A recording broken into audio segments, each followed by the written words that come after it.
Halo adik-adik semuanya, selamat datang kembali di channel Mikael Samosir. Nah, pada kesempatan ini kita akan membahas mengenai hubungan antar garis. Nah, adapun tujuan pembelajaran kita yaitu menjelaskan hubungan antar garis, baik itu sejajar, berpotongan, berimpit, menggunakan model konkret. Baik, kita mulai saja. Kita masuk yang pertama kali, pengertian garis. Garis adalah kumpulan titik-titik yang beraturan dan berkesinambungan. Nah, artinya ini beraturan dan berkesinambungan. Kalau dikatakan berkesinambungan itu tidak putus ya, berlanjut terus. Nah, seperti ini, kumpulan titik-titik yang semakin rapat akan membentuk garis lurus. Nah, coba kita perhatikan, ini adalah kumpulan dari banyak titik ya. Kita misalkan ini sebuah titik, jika kita buat titik lagi dan kita rapatkan akan menghasilkan sebuah garis lurus ya. Baik, nah kita masuk ke bagian-bagian garis. Nah, yang pertama itu garis lurus adalah garis yang memanjang yang tidak terbatas di kedua ujungnya. Nah, coba kita lihat, ini adalah garis lurus ya, dan tidak memiliki batas di kedua ujungnya. Coba kita lihat, kedua ujungnya memiliki tanda panah ya, jadi tidak terbatas di kedua ujungnya dan ditulis dengan garis AB. Lalu sinar garis. Sinar garis adalah garis yang diawali oleh titik sedangkan ujung lainnya menuju ke suatu arah yang tak hingga. Nah, coba kita lihat, ini adalah sinar garis yang dimana satu ujungnya diawali dengan titik dan ujung satu lagi mengarah suatu arah yang tidak terhingga ya. Nah, bedanya dengan yang ini, dengan garis lurus memiliki dua tanda panah ya.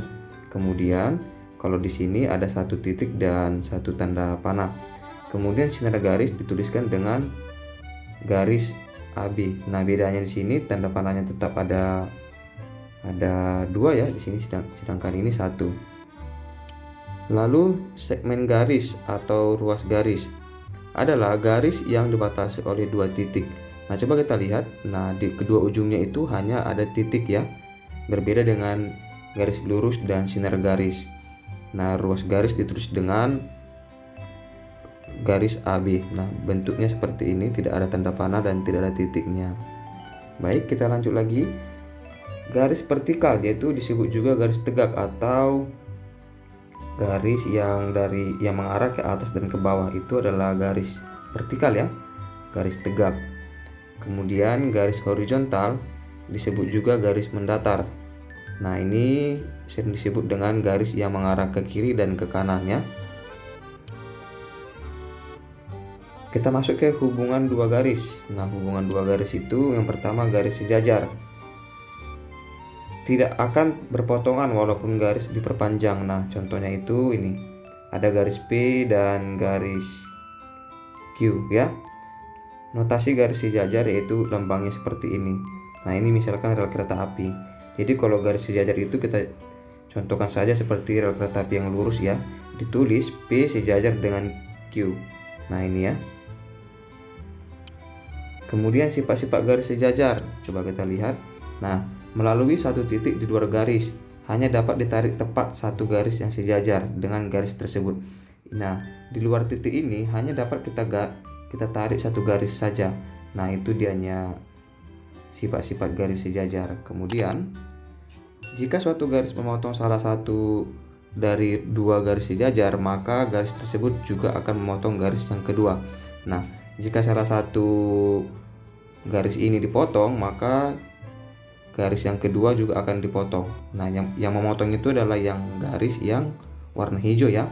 Ada dua garis sejajar yang warna biru, kemudian dipotong oleh warna hijau. Nah, itu dianya sifat-sifat garis sejajar. Kemudian sifat-sifat garis sejajar yaitu jika suatu garis sejajar dengan dua garis yang lain, maka ketiga garis tersebut sejajar suatu dengan lainnya. Nah, jika dua garis ini sejajar, maka garis yang ketiga juga akan sejajar. Nah, itu sifat-sifat garis sejajar. Sekarang kita masuk ke hubungan dua garis ya. Hubungan dua garis Contohnya garis berpotongan. Nah, coba kita lihat ada garis M dan garis N. Nah, ini adalah dua garis yang saling berpotongan ya. Berpotongan di salah satu titiknya. Nah, misalnya titiknya di sini. Nah, itu dianya.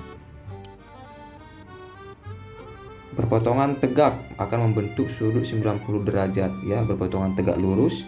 Nah, ini garis K dan garis R. Ini adalah dua garis yang berpotongan yang tegak lurus akan membentuk sudut 90 derajat di sini ya. Dan dituliskan dengan lambang seperti ini dan dibaca K tegak lurus dengan garis L atau garis K tegak lurus dengan garis L. Nah, begitu cara membacanya. Sekarang hubungan dua garis ya. Kita masuk ke hubungan dua garis. Garis berimpit. Jika dua garis memiliki paling sedikit dua titik persekutuan. Nah, katanya jika kedua garis memiliki paling sedikit dua titik persekutuan. Coba kita lihat. Ini ada dua garis ya yang saling berimpit. Ada warna pink ya, kemudian warna kuning. Itu yang warna pink garis M dan yang warna kuning itu garis N. Terletak pada satu garis lurus. Nah, inilah yang dikatakan dengan berimpit. Sudut yang terjadi jika dua garis sejajar dipotong oleh sebuah garis. Nah, jika ada dua garis ya, kemudian dipotong oleh sebuah garis. Nah, dua garis yang horizontal dipotong oleh sebuah garis yang miring ya. Kemudian sudut-sudut tersebut memiliki besar yang sama. Coba kita lihat, sudut 1 sama dengan sudut 5. Sudut 1 sama dengan sudut 5.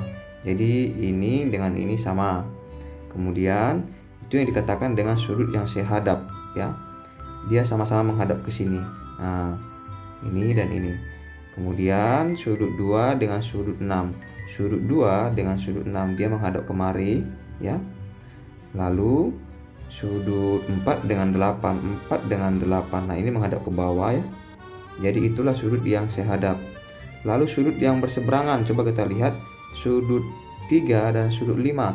Di sini sudut 3 dan di sini sudut 5. Nah, ini adalah berseberangan dalam. Mereka masih di dalam. Anggap saja ini sebuah aliran sungai dan mereka masih di dalam. Tapi mereka sudah berseberangan ya. Ada sudut 3 dan sudut 5. Itu berseberangan dalam.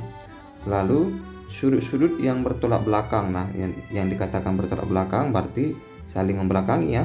Contohnya sudut 3 dan sudut 1 atau sudut 1 dengan sudut 3. Nah, itulah sudut yang bertolak belakang. Dan sudut 2 dan sudut 4, sudut 2 dan sudut 4. Nah, begitulah adik-adik untuk sudut-sudut yang sehadap, sudut-sudut dalam berseberangan dan sudut-sudut yang bertolak belakang.